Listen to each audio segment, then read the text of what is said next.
தாய்மார்கள, பெரியோர்களே,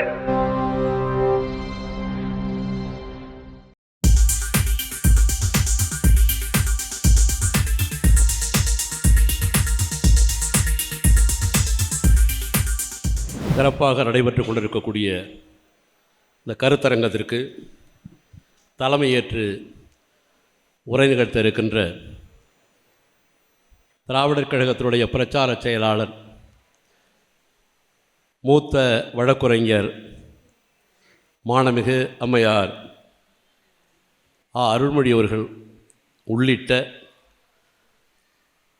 வருகை தந்த அனைவருக்கும் என்னுடைய வணக்கத்தை தெரிவித்துக் கொள்கிறேன்.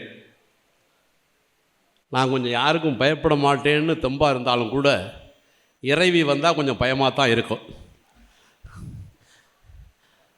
3/4 மணி நேரம் மாநாடு நடத்தி 30,000 நாற்காலியை உடைக்கின்ற இந்த நாட்டில் காலையிலிருந்து அடர்த்தியான நிகழ்ச்சிகளை மிக அமைதியாக மிக பக்குவமாக நடத்தி கொண்டிருக்கின்ற ஒரே இயக்கம் திராவிடர் கழகம் என்று சொல்லக்கூடிய அளவிற்கு சிறப்பாக நடைபெற்று கொண்டிருக்கிறது. என்னுடைய நேரத்தை சரியாக முடித்து விடுவேன் என்பதை உறுதி கூறி, சமஸ்கிருதம் என்ற மொழி இந்திய அரசியல் சாசனத்தில் ஒரு 22 மொழிகளிலே அது ஒரு மொழி, அவ்வளவுதான். மொத்தம் இந்தியா முழுவதும் சமஸ்கிருதம் தெரிந்தவர்கள் அப்படின்னு சொன்னால் 49,736 பேர் தான். 0,0,0,0,0,0 போட்டு அந்தண்ட ஒரு புள்ளி போட்டு போடலாம், அந்த அளவுக்கு தான் இருக்குது. அந்த மொழிக்கு ஆர்எஸ்எஸ் அந்த திட்டமிட்டு பரப்புறான் பாருங்க, எல்லாத்துலேயும் பரப்பிட்டான். இதுக்கு மேலே பரப்புறதுக்குன்னு ஒன்று இல்லாத அளவிற்கு ஊர் பேரில், விழாக்கள் பேரில், பண்டிகைகள் பேரில் நாம் என்ன பேர் சொன்னமோ அதுக்குள்ளே சமஸ்கிருதம் இருக்கும். ஏதோ ஒரு வேலை திட்டமிட்டு பரப்பிட்டான்.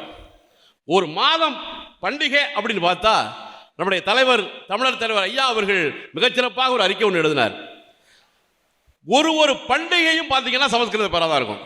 தீபாவளி, ஸ்கந்தர் சஷ்டி, கோகுலாஷ்டமி, ராமநவமி, மகிஷாசுர வதம், அட்சய திருதி, ஆவணி அவிட்டம், சரஸ்வதி பூசை, விஜயதசமி, கிருஷ்ண ஜெயந்தி, அனுமன் ஜெயந்தி, நாரதர் ஜெயந்தி, பிரதோஷம், நவராத்திரி, சூரசம்ஹாரம், கார்த்திகை தீபம், பங்குனி உத்திரம், ஸ்ரீ வரலட்சுமி வரதம், ஸ்ரீ மகா சங்கரகட சதுர்த்திம்பா.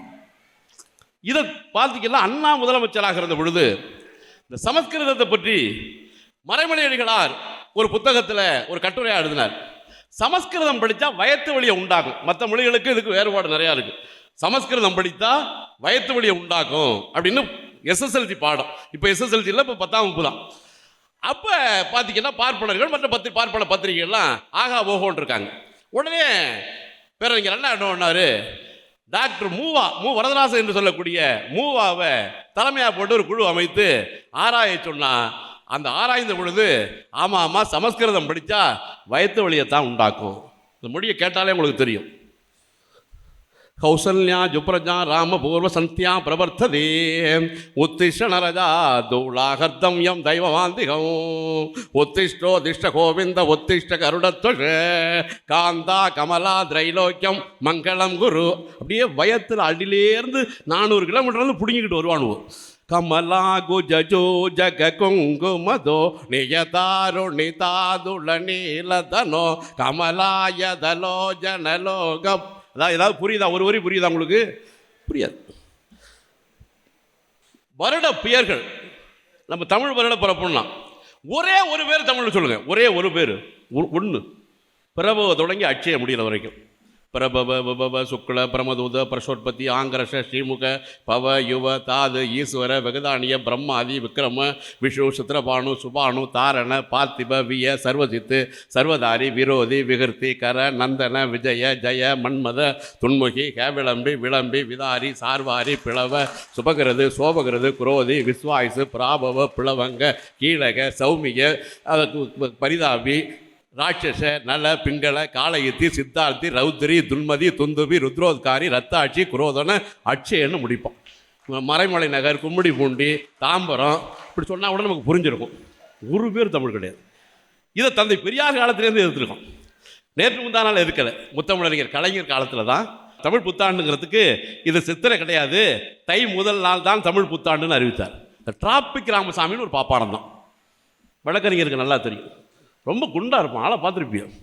அவனுக்கு 4 போலீஸ் பாதுகாப்பு. ஒரு அரைச்சரஞ்சா சுற்றிட்டு கீழே விழுந்துருவான். ஐயா அவன் தான் ஐயா கோர்ட்டுக்கு போனான் அங்கேருந்து.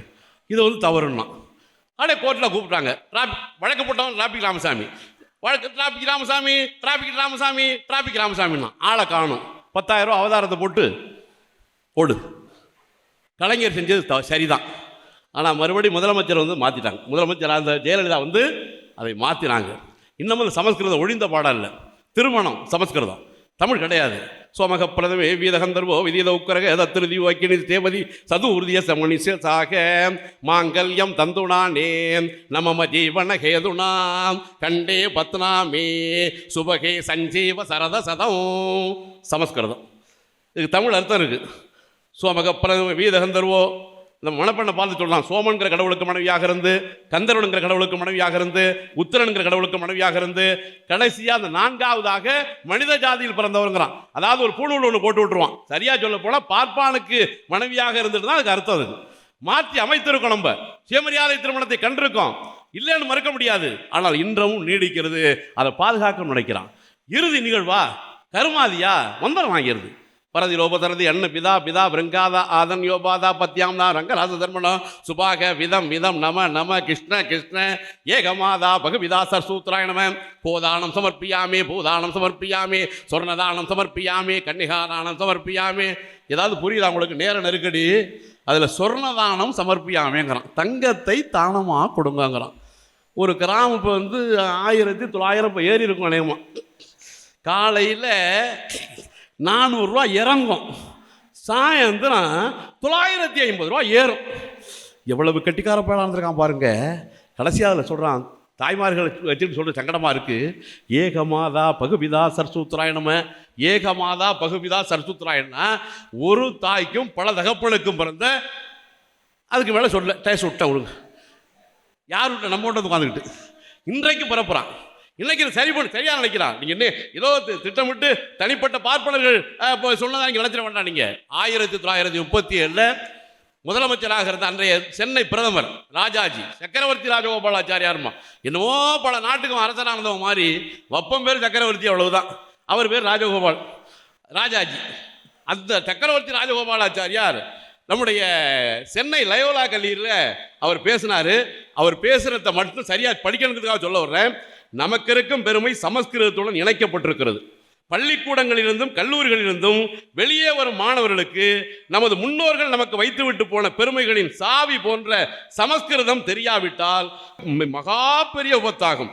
அது பணம் இருக்கும் பெட்டியின் சாவியை தொலைத்துவிட்டு சாப்பாட்டுக்கு பிச்சை எடுப்பதற்கு ஒப்பாகும். சொன்னது யாரு? ராஜாஜி. அப்படி சொல்லி அந்த இந்தியை நான் திணிப்பது என்ன சொன்னாரு? இந்தியை நான் திணிப்பது சமஸ்கிருதத்தை கொண்டு வருவதற்காக. அறிவுலக ஆசான் தலைவர் தந்தை பெரியார் அவர்கள் இந்தி எதிர்த்து போராட்டத்தை அறிவித்து ஒரு 2000-3000 அடிக்கும் கீழே கொண்டு போய் நல்லா புதைச்சு வச்சுட்டார். அன்னைக்கு புதைக்கப்பட்ட இந்தி இப்பொழுது வரைக்கும் தலையெடுக்க முடியாமல் இருக்கு. அப்ப நோக்கம் என்னன்னு கேட்டீங்கன்னா, இந்தியை திணிப்பதல்ல, சமஸ்கிருதத்தை திணிக்கணுங்கிறதா நோக்கம். இன்றைய பிரதமராக இருக்கக்கூடிய நம்முடைய சூத்திர பிரதமர் தான் நரேந்திர மோடி அவர்கள் இந்திக்காக ஒதுக்கப்பட்ட தொகை, அதாவது 2533 கோடி. செத்து போன மொழியா? கருமாதி துறையில் சொல்லிட்டு இருக்கிற மொழியா? கோயில்களில் அது பார்த்தீங்கன்னா பாடுகின்ற மொழியாது. யாருக்கும் புரியாத மொழி. கடவுளுக்கு தான் புரியுமா? ஓம் மகாகணமன், ஓம் உண்டோதராயணமன், ஓம் மோதகாயனமன், ஓம் மூஷிகாயனமன், ஓம் விக்னேஸ்வராயணமன், ஓம் சுமுகாயனமன், ஓம் ஏகதந்தா எனமன், ஓம் கபிலா எனமன், கஜகர்ணா எனமன். நமக்கு ஒன்றும் தெரியாது, நம்ம ஒன்றும் புரியாது. ஓம் சுக்லம் பிரதனம் சதுர்புஜம் பிரசன்னவதனம் சாந்தகே சமர்ப்பியாமே. ஓம் ரீம் கிரீம் கிரீம் கிரீம்மா. என்ன கிரீம்னு தெரியல.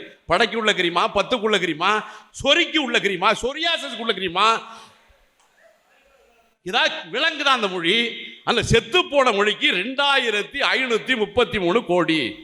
நம்முடைய தமிழ் மட்டும் இல்ல, திராவிட மொழியான தமிழ், தெலுங்கு, உருது, கன்னடம், ஒரியா, இந்த எல்லா மொழிக்கும் ஒதுக்கப்பட்ட தொகை 147 கோடி. RSS பரப்புல மிக முக்கியமான நச்சு கருத்துன்னா அது வந்து பாத்தீங்கன்னா சமஸ்கிருத ஆதிக்கம். மற்றவங்க பேச இருக்காங்க, இதுக்கு முன்னாடி 2 பேர் பேசியிருக்காங்க. அதாவது உலக வழக்கே ஒரு இனத்தை அழிக்க வேண்டுமானால் அந்த மொழியை அழித்தால் போரும். ஒரு இனத்தை அழிக்கணும்னா அதாவது பார்த்தீங்கன்னா அந்த பண்பாட்டை காலி பண்ணுறது, பணபலமோ படைபலமோ ஆயுத பலமோ அதெல்லாம் வேண்டியதில்லை. அப்போ அந்த மொழியை காலி பண்ணணும். அந்த மொழியை காலி பண்ணுவதற்கு பார்ப்பனர்கள் திட்டமிட்டு அந்த பணியை செய்து கொண்டிருக்கிறார்கள். ஜனாதிபதியாக இருந்தாலும் சரி, பார்த்தீங்கன்னா சங்கராச்சாரி சொன்னாரே, தமிழ் அதாவது பார்த்தீங்கன்னா அந்த பாசை ரொம்ப சிறப்புக்குரிய பாசை, அது தேவ பாசையாம். சமஸ்கிருதம் தேவ பாசை, தமிழ் நீச பாசைன்னா என்ன செம்மொழி அந்தஸ்து பெற்ற அது முத்தமிழறிஞர் டாக்டர் கலைஞருடைய முயற்சியினால் தமிழ் செம்மொழியாக்கப்பட்டது. அப்பொழுதுதான் சமஸ்கிருதமும் பார்த்தீங்கன்னா செம்மொழிங்கிற நிலைக்கு வந்தது.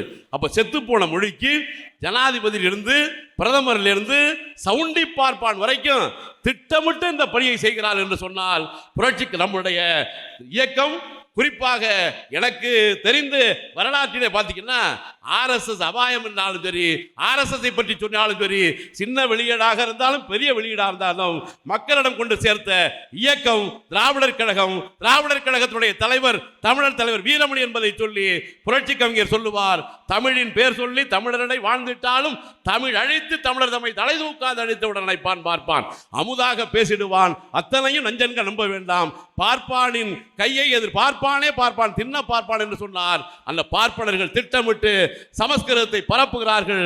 சமஸ்கிருத ஆதிக்கத்தை ஒழிப்போம், வேரோடு மண்ணோடு ஒழிப்போம் என்று கூறி வாய்ப்புக்கு நன்றி நடைபெறுகிறேன். நன்றி, வணக்கம்.